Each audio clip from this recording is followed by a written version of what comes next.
Welcome to My Resilience Reveal with Lisa Sinnott. Today we dive into the inspiring journey of Rowe, a remarkable woman who transformed her life after 37 years in a cult. Discover how Kay's unwavering spirit and kindness movement are making waves, proving that even in the darkest times, compassion can light the way. Stay tuned for this episode that includes hope, healing, and the power of kindness. Hi, everybody. Welcome back to My Resilience Reveal with Lisa Sinnott. Today, I have an incredible woman, Miss Rowe. She has an incredible, resilient life story to share with you today. Welcome, Kay. Thank you, Lisa. I'm happy to be here. So I'm just going to jump right in. I've got so many good questions for you that I have lined up, and I'm so excited for the world to hear your story. So let's talk about, I know your story's big, and there's a lot. I've kind of narrowed it down a little bit. So take us back to your lowest point in your life when you just felt so out of hope that you literally kind of mentally felt like if you could get a terminal illness or if you could just die, that would be the best way out. So talk about that. Okay. Well, very, very odd thing to discuss. I can tell you that. But it never would have happened if I hadn't gotten a cold. I was under so much pressure, and I was so hopeless. I didn't see any way out. And I kept on getting sick. And I didn't figure out until many years later that it was because of the stress that I was getting sick all the time. And I had gotten to the point where I felt like my only way out was to die. I wasn't suicidal. I was just hoping that I would actually get diagnosed with the terminal illness so I could be over it. Then I could leave the cult with dignity, because it was frowned upon if you actually left, like you broke your contract and you betrayed the group. So the only way out with dignity is to die, basically. Wow. So how many years did you spend in the cult? A total of 37. 10 of it was in Santa Barbara, and then 25 was on a base in Los Angeles, and also a couple years of that was in New York, in their headquarters that they had established there. And then 2 years I was no longer a staff member or a religious volunteer. I was a public, and so I lived out in the real world outside the bubble. So it's Wow. 37 years total. Yeah. So 37 years total. Yeah. When was the breaking point where you had the epiphany that I shouldn't be here? I'm not doing the good that I thought I was doing. When did that happen? It happened many times throughout that whole 37 years, but I would talk myself back into staying because I didn't want to, quote unquote, betray the group and leave in poor standing. So I just kept hanging in there and hoping it was going to get better and what have you. And finally, I had a medical emergency, and it took them over 8 hours to get me to ER. And I literally could have died. It was that serious. I was hemorrhaging. It's pretty gross, so I won't describe exactly what it was. But when I finally got to the hospital, because they had to have somebody drive me there that would sit in the room with me with the doctor and the doctor and nurse looked at me and said, "What took you so long to get here? We're surprised you're even alive right now. You've lost so much blood." And I just looked at them with a total straight face and said, I had no idea it was that bad. And I lied through my teeth because I had this gal with me sitting right there, listening to every word I'm saying, and at that point the wheels turned and I just was like, oh my gosh, they don't even care if I live or die. I mean, they'll just replace me. They'll get somebody else to do what I do. I'm insignificant. I'm just a pawn. Wow. Yep. So were there other moments of isolation like that? Yeah, there were. I had a series over a period of a few years. I had 3 different surgeries.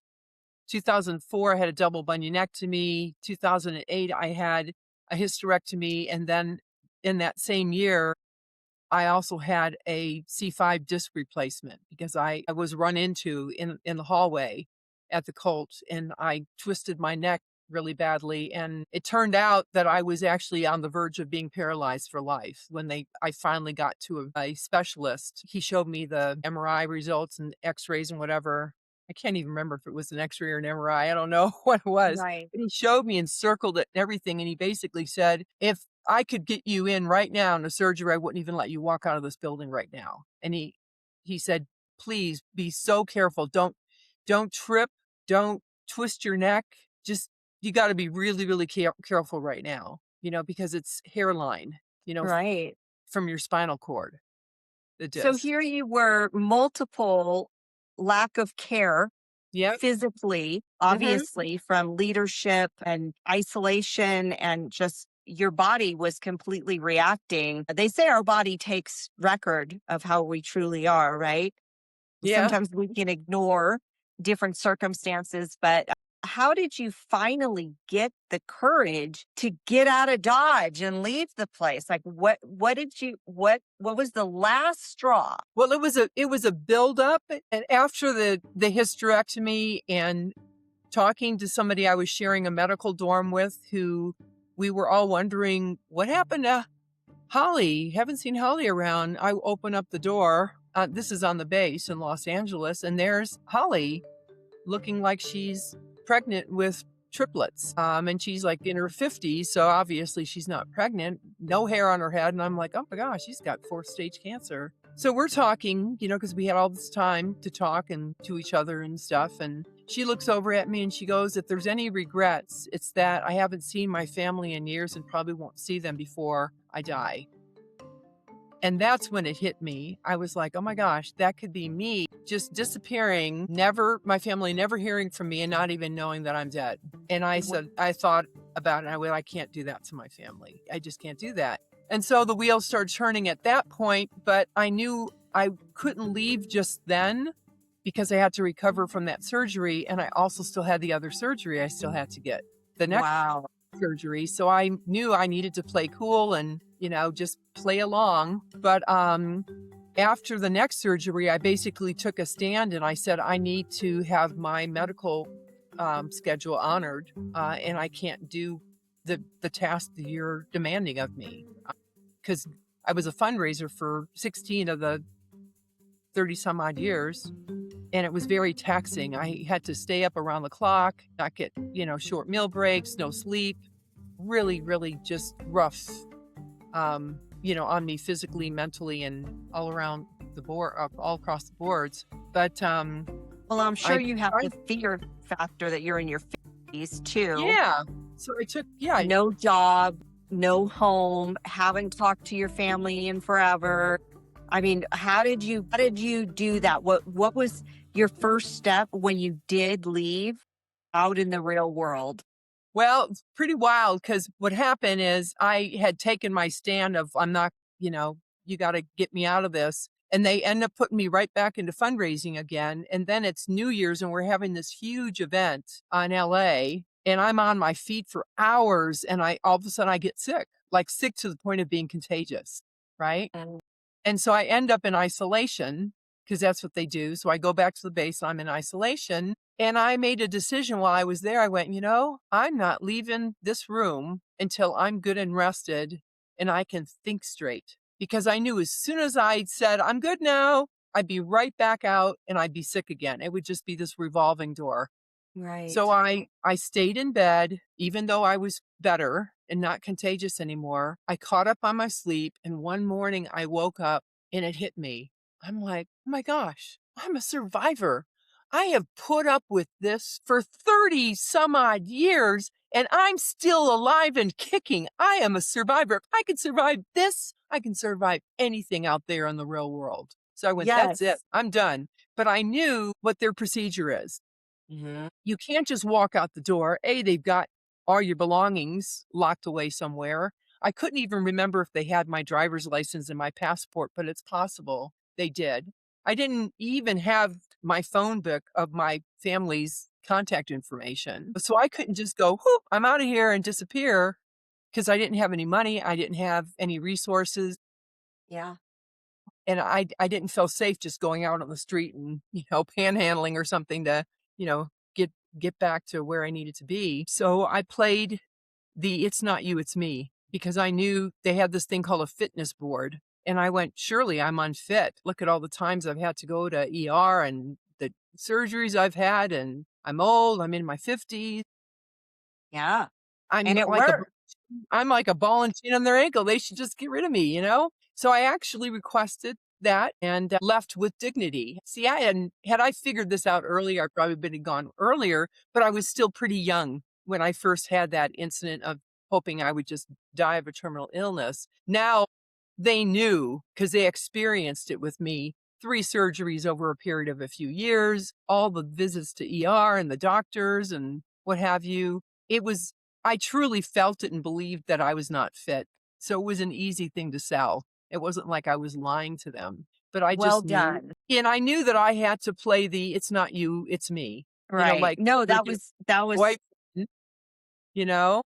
Yep. how did you reconnect with that purpose, to begin healing K inside and out? Well, it's interesting because it started happening before I officially left. I was even asking the senior executives, "Please take me off fundraising and let me be the chaplain," because I had a knack for it. Yes. People would just come to me and share their stories, and I would listen to them, and I'd give them tips, and I'd pitch in, and I'd help them, and what have you, and it was just a gift I had, to the point where one day out of the blue, I get a phone call from somebody I'd never met who said he talked to a former dorm mate of mine. This is in the cult. He called a different number than the building I was in.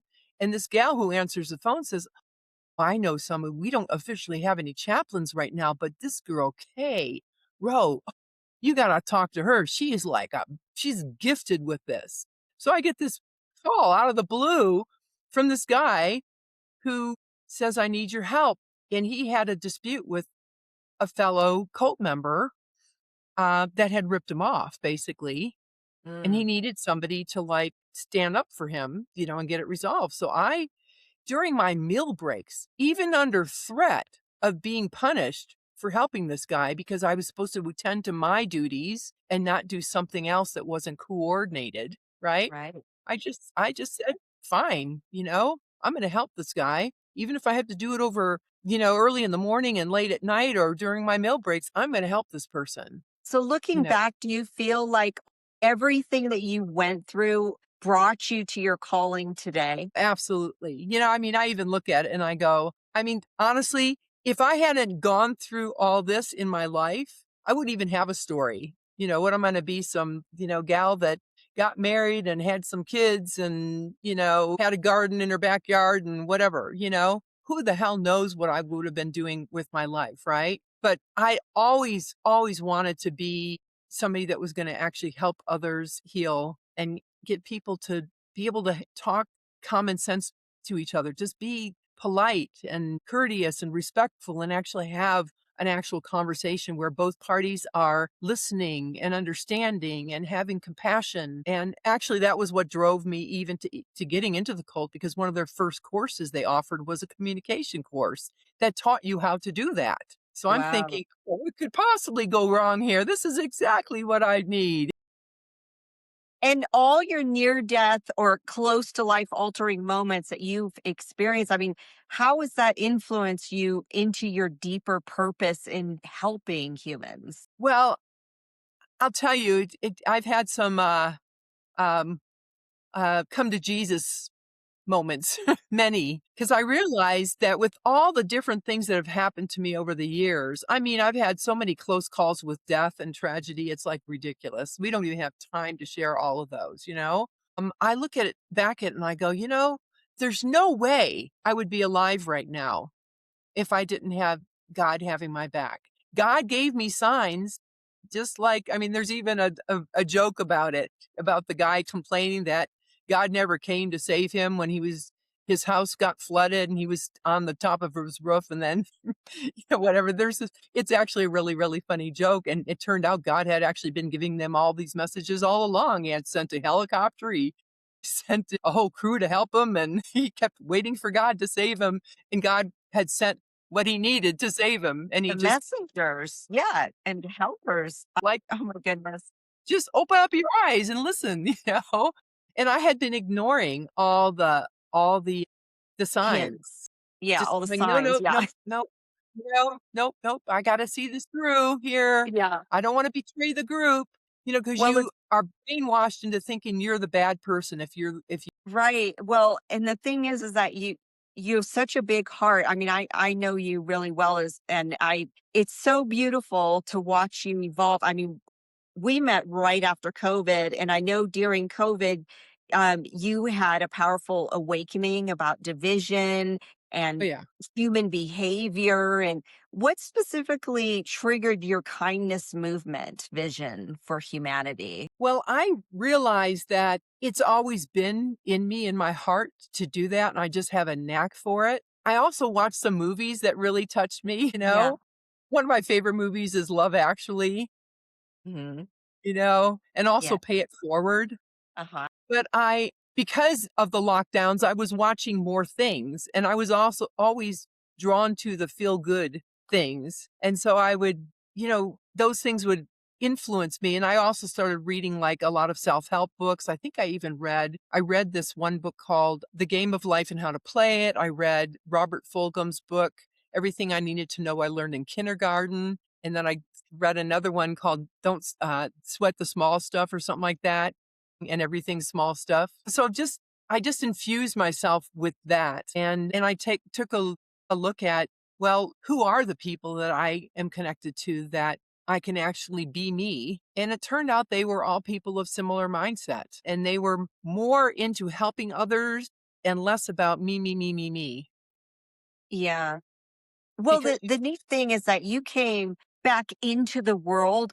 You were in the world, but you were locked out in a different kind of unreality world. But you come back into our world here and you're like, whoa, humanity's disconnected. Like in a world, we're increasingly becoming more and more disconnected with a lot of things. So where does your small acts of kindness belief come into, and how can that be implemented? well, I'll tell you, I realized this a few days ago. There's such a contrast now that it's obvious, which makes it the perfect timing. Yes. Because, like, when all the different talks I've had with people, networking and what have you, when I give my little 30-second or 45-second spiel, when I say the word divisive and I say we're being manipulated, because that's how I really feel, Yeah. man, every single head in the room is nodding. So there are so many people out there that really feel deeply that we're in a very dire situation of there's so much chaos that we're being told about Yeah. that we think it's everywhere, but it's not, Right. because we're tricked into thinking, "Oh my gosh, the world's a mess. The world's a horrible place. Oh, geez, this happened and that happened." You watch enough of that, you start believing that the majority of the world is rotten, that the majority of the people in the world you can't trust. But what Right. ends up coming as a result of it is people are so disturbed with that those things that are happening that they're now rising to the occasion and saying, "You know what? I gotta be one of those people who's gonna make a difference. I can't sit on the sidelines," you know? So I see there's more of an opportunity right now for a kindness movement than there has been because of the contrast, because, I mean, so many people are so riled up about things that are going on. All you do is you open a door for somebody, or you say hello to somebody, you tell them, "Oh my gosh, your child is beautiful," and, Yeah. you help them get their groceries to their car. They're just like, "Wow, who is this person? Oh my gosh." The next thing you know, they're talking to you and they're saying, "Wow, that is so amazing. I'm so glad that what's your name?" And the next thing you know, having Yeah. this whole conversation about, "What do you do for a living? What do you do for a living?" And like, "Oh, hey, why don't you come to the recreation center, play pickleball?" Next thing you know, Yeah. you're building a relationship with a total stranger Which is because beautiful though, because they're hungry for the kindness. exactly. It's like a mosquito to the light, right? I mean, people are Right. like, I need more of that beautiful kindness Yeah. that you have to share. Yes. So, Clay, if someone's listening right now who feels lost and disconnected and totally pulled off their path, What Yep. is one message that you want them to hear today? Don't be shy. And you're not alone. There I would estimate that a good portion of the population of this earth feels the way that we do. It's not some oddball thing. There are more good-hearted people out there and people who have a story, who have trauma, that want to get over it than you can possibly imagine. And I think there's people out there that are willing to hear your story. I would even advise, if you're not going to write your story and share it, at least journal so that you can get closure on it. Have a good friend that you can actually confide in and have a conversation with about it. Get on Lisa's show. Closing, I would like you to share, please, all of the good things you are doing in the world to include your books. Well, I wrote a whistleblower version and a non-whistleblower version of my memoirs, and this is the non-whistleblower version. I made a point of not saying the name of the cult. Note, they're very litigious. You can probably figure out which cult it is based on me telling you that. This one is now available in audio as well. I've got it in ebook form, print, and now it's in audio. Nice. And I have a fiction series that book 1 is done and book 2 is on the way.